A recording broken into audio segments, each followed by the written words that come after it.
Okay guys, so I thought I'd do a bit of a review of the Prado.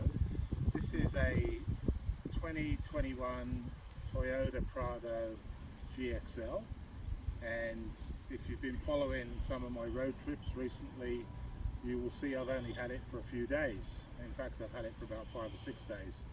So what I thought I'd do is give you a bit of a show around the car and explain why I bought this model. So this is a 2021 GXL. Why did I buy the GXL? Well, I think from a value for money point of view, it's probably the best buy. So in Australia, there is a 4-model range, starting with the GX model, which is quite poorly equipped, a GXL, which is a lot better equipped, and then a VX, and finally a Kakadu. The GXL in Australia retails for around $70,000, but you can negotiate a lower price. The VX about $80,000, and a Kakadu getting up close to 100,000 Australian dollars, which is a lot of money for a car, obviously. So let me talk about the outside, what I like about the exterior. I like the chunky grille, radar cruise inside the Toyota badge here. This model, one thing I don't like about the GXL is Toyota haven't bothered putting front sensors on this GXL model. You have to go up to the VX or Kakadu model to get the front sensors. If you come round to the side here, this model again has got 17-inch rims, and it's equipped with Dunlop Grand Trek AT20 tyres.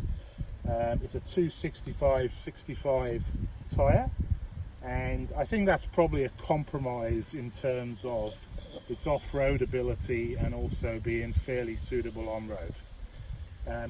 Nice side steps on the GXL model. Again, you don't get that on a GX. One thing I really like about this Toyota Prado is the side mirrors. They are fantastic in terms of the visibility they offer you when driving. Really large mirrors. Coming around the back here, you can see this model is equipped with the spare wheel mounted on the back. Now what that means is you get the extended range fuel tank. So for this model it's 150 litres.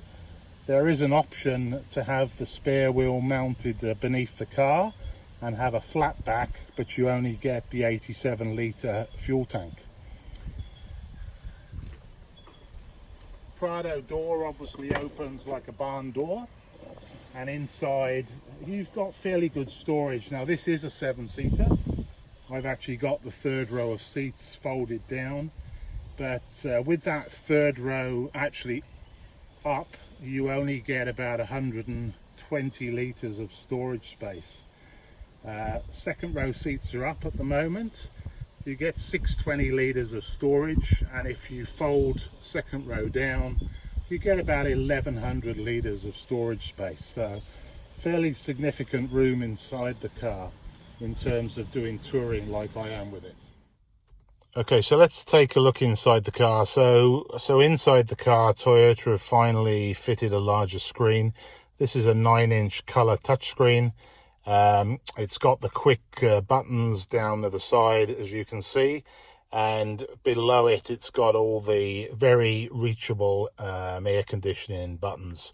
Below that, you can see there's storage. I've got my phone there, as you can see, and you've also got the 4-wheel drive switches as well. So this car comes equipped with both a center and a rear diff lock, and it's also got hill descent assist as well. So that's, I think, is a good feature.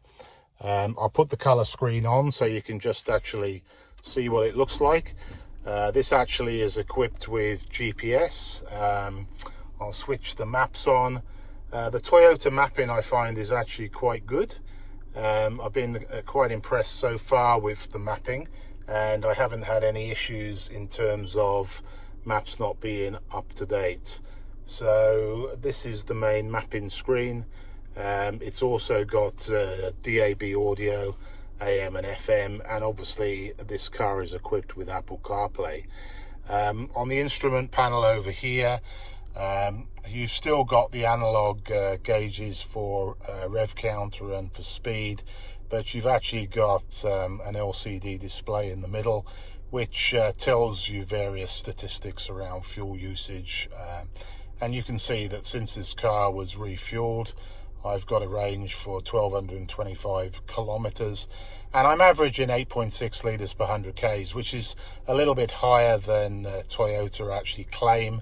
I think their claim figure is 7.9. Down here on the steering wheel, you can see you can control the menus and scroll through the menus, and the two little buttons at the bottom control the radar cruise control, and they also control the lane assist. So this car does have lane assist, which basically warns you if you stray over the white lines, if you fall asleep or something like that. So that's a good safety feature. So you can see now I'm sitting behind my normal driving seat position, and I've got quite a bit of leg room here. Toe room's good. I've also got really good headroom here. So one thing I actually like is the fact that Toyota has a tri-zone air conditioning.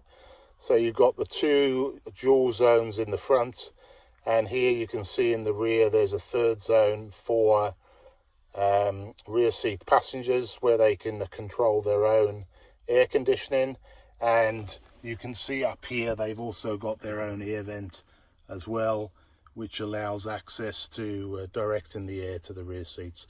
So this is a good feature of the GXL model, I believe.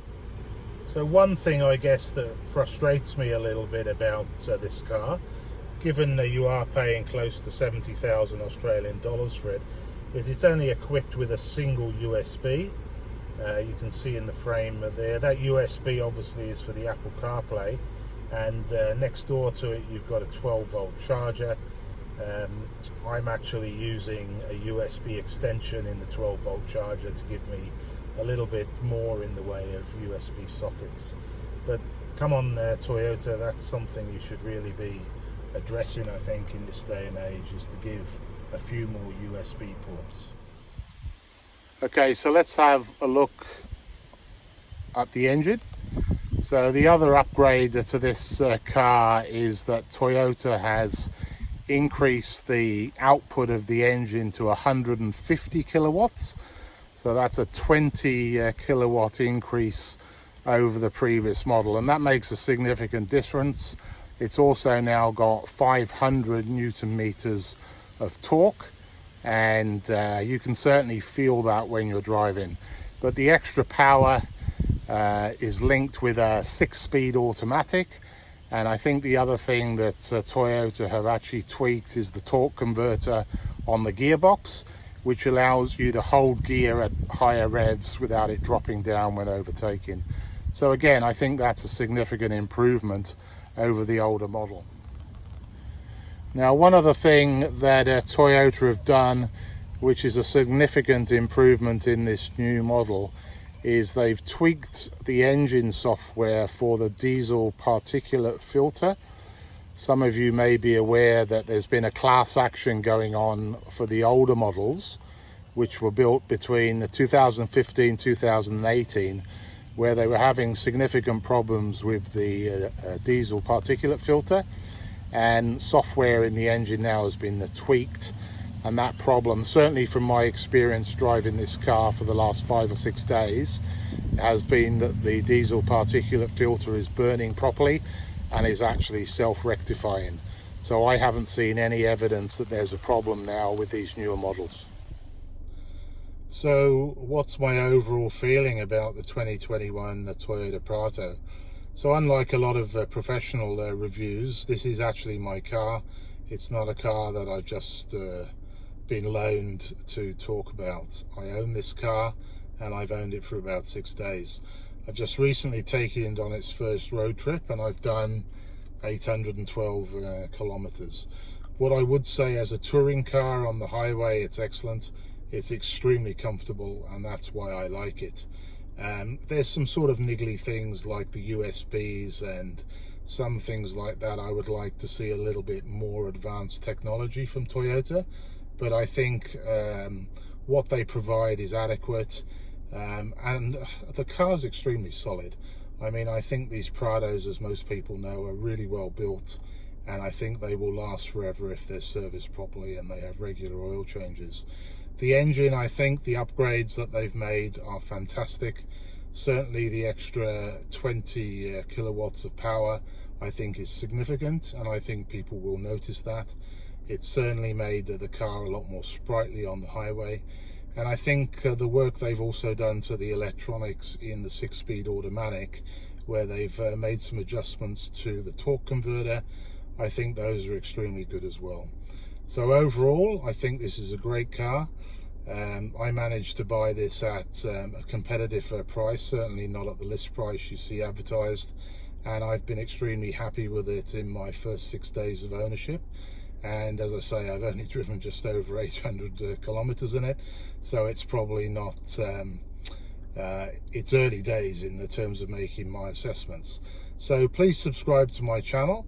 My plan is to keep you updated on how this 2021 Toyota Prado performs, the good and the bad, and I will share my journey of ownership with you and share my road trips, and I will tell you all the things that I like about the car, and as I extend my ownership, all the things that really irritate me.